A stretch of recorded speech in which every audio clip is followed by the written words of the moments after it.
इस वीडियो में हम देखेंगे एल&टी कंपनी में पिछले साल जो भी क्वेश्चन पूछे गए हैं वो सारे क्वेश्चन मैं आप लोगों के लिए लेकर आया हूँ। अलग अलग ब्रांच के लिए है, सिविल के लिए है, मैकेनिकल के लिए है, इलेक्ट्रिकल के लिए है, सारे में मिक्स इसमें दिया हूँ। कुछ कॉमन क्वेश्चन भी हैं, HR राउंड में क्या क्या पूछा जाता है वो भी है, टेक्निकल क्वेश्चन क्या क्या पूछा जाता है वो भी है, आपका ऑनलाइन इंटरव्यू होता है रिटेन में उसमें क्या क्या रहता है, सारे क्वेश्चन मैं आपको लेके आया हूँ। अगर आप चाहते हैं कि मैं किसी स्पेशल ब्रांच के लिए वीडियो लेके आऊँ इंटरव्यू का क्वेश्चन, तो आप कमेंट कीजिए, मैं अगला नेक्स्ट वीडियो वहीं बना दूंगा। अब देखिए मैं स्टार्ट करता हूँ। इसमें देखिए 3 प्रकार से इंटरव्यू लिया जाता है, यहाँ पे क्लियरली मेंशन किया गया। सबसे पहले आपका ऑनलाइन एप्टीट्यूड टेस्ट होता है, वो मैं बताऊंगा उसमें कौन कौन सा सवाल आते हैं, कहाँ से आते हैं, सारे में एक्सप्लेनेशन भी दूंगा आंसर के साथ। दूसरा आपका टेक्निकल इंटरव्यू होता है और तीसरा आपका HR राउंड का इंटरव्यू होता है। 3 इंटरव्यू होता है, फिर आपका सिलेक्शन होगा। अब देखिए ऑनलाइन एप्टीट्यूड में क्या क्या क्वेश्चन आते हैं, कुछ रीजनिंग वगैरह के सवाल आते हैं। मैं इसमें ज़्यादा बात नहीं करूँगा, मैं टेक्निकल और HR राउंड का क्वेश्चन के बारे में ज़्यादा एक्सप्लेनेशन दूंगा। मैं टॉपिक बता देता हूँ, टाइम एंड वर्क से आते हैं। यहाँ पे क्वेश्चन दिए गए हैं, इसका सोल्यूशन भी दिया गया है, देख सकते हैं। दूसरा सिंपल इंटरेस्ट से क्वेश्चन आता है, यहाँ पे देख सकते हैं। और तीसरा आपका कोऑर्डिनेट जियोमेट्री से आते हैं, ठीक है। ये सब सवाल आते हैं आपका ऑनलाइन एप्टीट्यूड क्वेश्चन। अब आते हैं टेक्निकल इंटरव्यू में कौन से क्वेश्चन आते हैं। तो सबसे पहले मैं स्टार्ट करता हूँ सिविल इंजीनियरिंग से जो भी लोग बीटेक डिप्लोमा किए हैं उनके लिए कौन कौन से क्वेश्चन आते हैं, किस प्रकार से आते हैं। देखिए पहला क्वेश्चन दिया गया है डेंसिटी ऑफ स्टील, ये इसको आपको रट जाना है, 7850 kg/m³।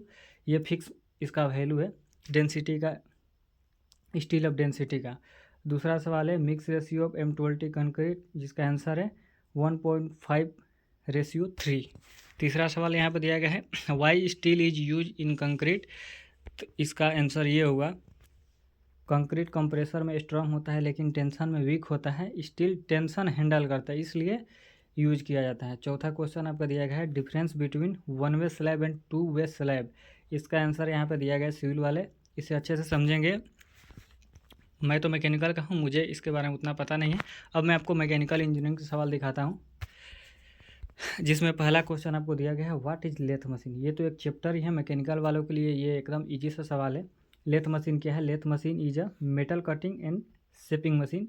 लेथ मशीन पे कौन कौन से काम होते हैं, किस लिए यूज होता है भाई? तो पहला आपका यहाँ पर देख सकते हैं, इसमें टर्निंग का काम होता है, फेसिंग का काम होता है, कटिंग का काम होता है और ड्रिलिंग का काम होता है। ये सब लेथ मशीन पे होता है। अगला सवाल देखते हैं what is bearing.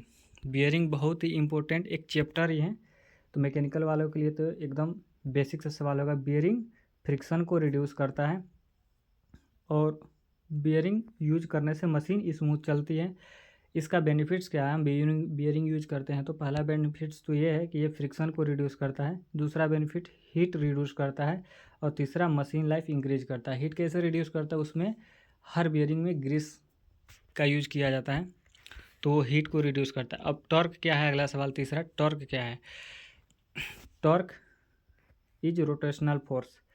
Torque rotational object को मूव करने के लिए यूज किया जाता है। एग्जाम्पल के लिए स्पेनर से बोल्ट टाइट करना टॉर्क का बेस्ट एग्जाम्पल है।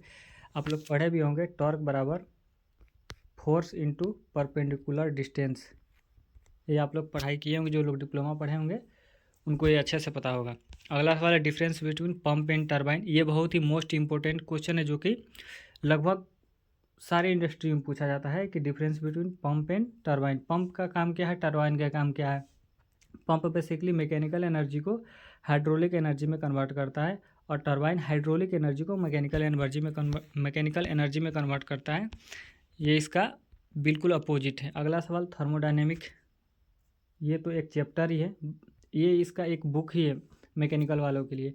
इसमें 4 नियम होते हैं। फर्स्ट में आपका ज़रूरत लॉ है जो कि थर्मल इक्विलिब्रियम के बारे में बताता है। फर्स्ट लॉ एनर्जी कन्वर्सेशन के बारे में बताता है, जैसे एनर्जी को ना ही हम नष्ट कर सकते हैं ना ही बर्बाद कर सकते हैं, सिर्फ इसे एक रूप से दूसरे रूप में स्थानांतरित कर सकते हैं। तीसरा आपका सेकेंड लॉ है जिसमें इंट्रोपी के बारे में बताया जाता है, MCP डेल्टा T, इसके बारे में आप लोग पढ़े होंगे अच्छे से।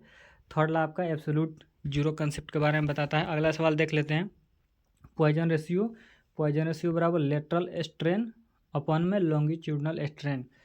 वीडियो थोड़ी सी लंबी होगी लेकिन काफ़ी इन्फॉर्मेशन आपको मिल सकता है, इसलिए वीडियो में बने रहिए। वीडियो को लाइक ज़रूर करिएगा, बहुत मेहनत लगता है आपके लिए, सब वीडियो लाते हैं। अगला सवाल है what is nut and bolt. Nut और बोल्ट का यूज हम लोग जॉइंट्स, दो पार्ट्स को ज्वाइंट करने के लिए यूज करते हैं, और ये रिमूवेबल होता है, मतलब इसे हम लोग बाद में हटा भी सकते हैं।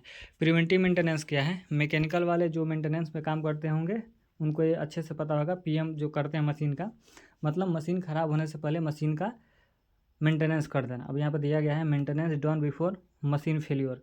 मशीन फेल्योर होने से पहले मेंटेनेंस करने से ब्रेकडाउन अवॉइड होता है। इस समय बेनिफिट्स क्या क्या मिलते हैं। पहला बेनिफिट्स मशीन लाइफ इंक्रीज होता है। दूसरा बेनिफिट्स ब्रेकडाउन रिड्यूस होता है, और जब ब्रेकडाउन नहीं होगा तो जाहिर सी बात है हमारा प्रोडक्शन भी इंक्रीज होगा। ये 3 बेनिफिट्स है। अब इलेक्ट्रिकल एनर्जी के बारे में इलेक्ट्रिकल इंजीनियरिंग का जो सवाल है उसके बारे में बात कर लेते हैं। तो सबसे कॉमन सवाल है और सबसे पहला सवाल है ओम्स लॉ क्या है। Ohm's law state that voltage equal to current into resistance V बराबर IR। ये 12th क्लास में भी पढ़ाया गया है। अगला सवाल difference between AC and DC, alternate current और डायरेक्ट करंट। इसके बारे में शायद आप लोग को पता भी होगा। AC में डायरेक्शन चेंज होता है और DC में डायरेक्शन चेंज नहीं होता है। मैं ग्राफ की बात करूं तो AC का ग्राफ ऐसे बनता है, ये AC का ग्राफ है, ठीक है। ये देखिए ऐसे ग्राफ जाता है, इसमें डायरेक्शन आपका चेंज हो रहा है। DC का बात करें तो DC में ये डायरेक्ट ऐसे होता है, इसमें ग्राफ चेंज ही नहीं होता है, ठीक है।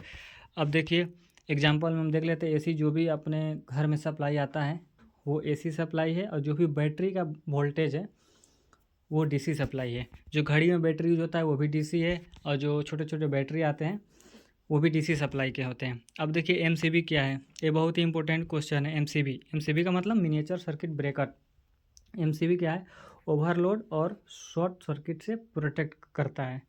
फॉल्ट होने पर MCB ऑटोमेटिकली ट्रिप हो जाता है। जैसे मान के चलिए एग्जांपल के तौर पे 63 एम्पियर का आपका MCB है और 70 एम्पियर का आपका लोड है, तो MCB से तो 70 एम्पियर का लोड पार नहीं होगा, तो वो ट्रिप हो जाएगा, तो आपका इक्विपमेंट प्रोटेक्ट रहेगा। अब देखिए अगला सवाल है मल्टीमीटर क्या है। मल्टीमीटर चलाना तो शायद आप लोग जानते भी होंगे। मल्टीमीटर एक इलेक्ट्रिकल मेजरिंग इक्विपमेंट है, जिससे हम वोल्टेज मेजर करते हैं, करंट मेजर करते हैं और रेजिस्टेंस मेजर करते हैं। इसके अलावा और भी सारे काम करते हैं, कंटिन्यूटी भी चेक करते हैं मल्टीमीटर से। वाइड ट्रांसफार्मर रेटिंग इन KVA, बहुत ही अच्छा सवाल है। इंटरव्यू में अक्सर ये सब सवाल पूछे जाते हैं, ज़रूरी नहीं कि LNT में, बहुत सारी कंपनी में ये सब सवाल पूछे जाते हैं। ट्रांसफार्मर में जो लॉस होता है वो वोल्टेज और करंट पर डिपेंड करता है, पावर फैक्टर पर नहीं, इसलिए इसकी रेटिंग KVA में होती है। अगला सवाल है difference between motor and generator. Motor देखिए बेसिकली मोटर को हम लोग इलेक्ट्रिकल एनर्जी देते हैं, तो उससे हम लोग वर्क डन यानी कि आउटपुट में मैकेनिकल एनर्जी लेते हैं। और जनरेटर क्या है, हम लोग इसे मैकेनिकल एनर्जी देते हैं और इससे आउटपुट में हम लोग इलेक्ट्रिकल एनर्जी लेते हैं। ये हो गया डिफरेंस। अब देखिए 7वां सवाल है और लास्ट सवाल है इलेक्ट्रिकल का। अर्थिंग क्यों इम्पोर्टेंट है। अर्थिंग एक सेफ्टी और शॉक प्रोटेक्शन के लिए यूज होता है। फोल्ड करंट अर्थ में चला जाता है, जो भी लीकेज करंट होता है कहीं मशीन से वो डायरेक्ट अर्थ में चला जाता है। अब देखिए फीटर के कुछ सवाल है जो कि कॉमन सवाल है, इलेक्ट्रिकल और मैकेनिकल दोनों से पूछा जाता है। इसका पहला सवाल है वर्नियर कैलिपर का। वर्नियर कैलिपर क्या है। वर्नियर कैलिपर एक मेजरिंग इंस्ट्रूमेंट है। वर्नियर कैलिपर आप लोग बेसिकली 2 तरीके से आप लोग देखे होंगे, एक डिजिटल होता है और एक एनालॉग होता है। डिजिटल का जो लिस्ट काउंट होता है 0.01 mm और एनालॉग का जो लिस्ट काउंट होता है 0.02 mm में होता है। लिस्ट काउंट मतलब सबसे कम मेजर कर सकते हैं, इतना, इससे कम मेजर नहीं कर सकते हैं। अब देखिए व्हाट इज़ फाइल। फाइल क्या है, एक कटिंग और फिनिशिंग टूल है, सरफेस को स्मूथ करने के लिए यूज होता है। अगला सवाल देख लेते हैं what is drilling machine. Drilling machine hole बनाने के लिए यूज किया जाता है। What is tolerance. टॉलरेंस मतलब अलाउएबल वेरिएशन इन साइज, मतलब अगर एग्जांपल के तौर पे यहाँ पे देख सकते हैं 10 mm, अगर ये यहाँ पे एग्जांपल के तौर पे 10 mm प्लस माइनस 0.1 mm दिया गया, इसका मतलब 10 mm से 0.1 mm कम भी चलेगा और 10 mm से 0.1 mm प्लस ऊपर भी चलेगा, वो एक्सेप्टेबल होगा। ये होता है टॉलरेंस। सेफ्टी से कुछ सवाल आते हैं, कॉमन सवाल है, हमें पता भी होना चाहिए और पूछा भी जाता है इंटरव्यू में। सेफ्टी क्या है। सेफ्टी क्या है भाई, तो सेफ्टी मीन्स एक्सीडेंट से प्रोटेक्शन। PPE क्या है। PPE मतलब पर्सनल प्रोटेक्टिव इक्विपमेंट, जैसे आपका हेलमेट हो गया, हम लोग पर्सनल प्रोटेक्टिव इक्विपमेंट में इसको लेते हैं, हम अपने पर्सनल यूज के लिए लेते हैं। ग्लव्स हो गया, सेफ्टी शूज हो गया, सेफ्टी हेलमेट हो गया, और बहुत सारे होते हैं, गूगल्स हो गए। ठीक है, अब 5S क्या है भाई? 5S में 5S रहते हैं। पाँचों एस का मतलब यहाँ पे दिया गया है। फर्स्ट एस का मतलब शॉर्ट, सेकेंड एस का मतलब set in order, third shine, fourth standardise, और फिफ्थ एस का मतलब सस्टेन। ये होता है 5S। काइजन क्या है? ये होता है कंटिन्यूअस इम्प्रूवमेंट। काइजन मतलब कंटिन्यूअस इम्प्रूवमेंट। अगर आप कोई काम करते हैं जिससे टाइम सेविंग हो, मनी सेविंग हो और प्रोडक्टिविटी बढ़े, कंपनी को फ़ायदा हो, तो उसे काइजन बोलते हैं। प्रोडक्शन क्या है? कोई भी रॉ मटेरियल है उसको फिनिश प्रोडक्ट में बदल देना प्रोडक्शन कहलाता है। Production means manufacturing finish product from raw material. ये सारे आपका सवाल हो गया टेक्निकल राउंड का। अब देखिए ये 4 राउंड का कुछ बहुत ही बेसिक सा सवाल है जो कि सारे इंडस्ट्री में पूछा जाता है। मैं बताता हूँ, सबसे पहला सवाल तो आपको हर कोई यही पूछता है, tell me about yourself. इसमें आप लोग गलती क्या करते हैं कि अपने माता पिता का नाम, आप कहाँ से हैं, आपकी हॉबी क्या है, क्या खाना पसंद है, ये सब कंपनी में इंपॉर्टेंट है ही नहीं, बताने की कुछ ज़रूरत नहीं है। आप सिंपल से आंसर देंगे, माय नेम इज़ जो भी होगा, my name is Arvind Kumar, I have completed mechanical, I have completed diploma in mechanical engineering. I am hardworking and quick learner. I want to build my career in L&T company. अगर दूसरी company है तो आप उस company का नाम लेंगे। ये हो गया। अगला सवाल है, why do you want to join L&T, मतलब आप L&T ही क्यों ज्वाइन करना चाहते हैं? आपको 2 लाइन में आंसर देना है। L&T is a reputed company, बहुत ही अच्छी कंपनी है। It provide good career growth and learning opportunity. सारे जगह आपको यही आंसर देना है। Are you ready to shift work?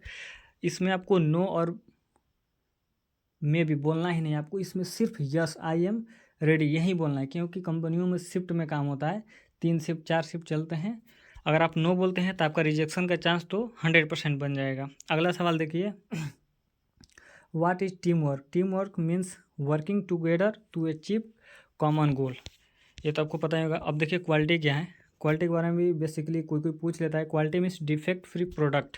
अगर किसी प्रोडक्ट में डिफेक्ट नहीं होगा तो उसका क्वालिटी कहलाता है। अब देखिए डिसिप्लिन क्या है? ये भी बहुत ही अच्छा सवाल है, कोई पूछता नहीं है लेकिन कभी कभी कोई पूछ लेता है। Discipline means following company rules. हर कंपनी में कुछ रूल्स एंड रेगुलेशंस होते हैं, अगर उसको आप फॉलो करते हैं तो कहा जाता है कि आप डिसिप्लिन को फॉलो कर रहे हैं। अब अगर लास्ट सवाल देखिए क्या है, why what will you do in case of accident? अगर कहीं एक्सीडेंट होता है कंपनी में तो आप सबसे पहले क्या करेंगे?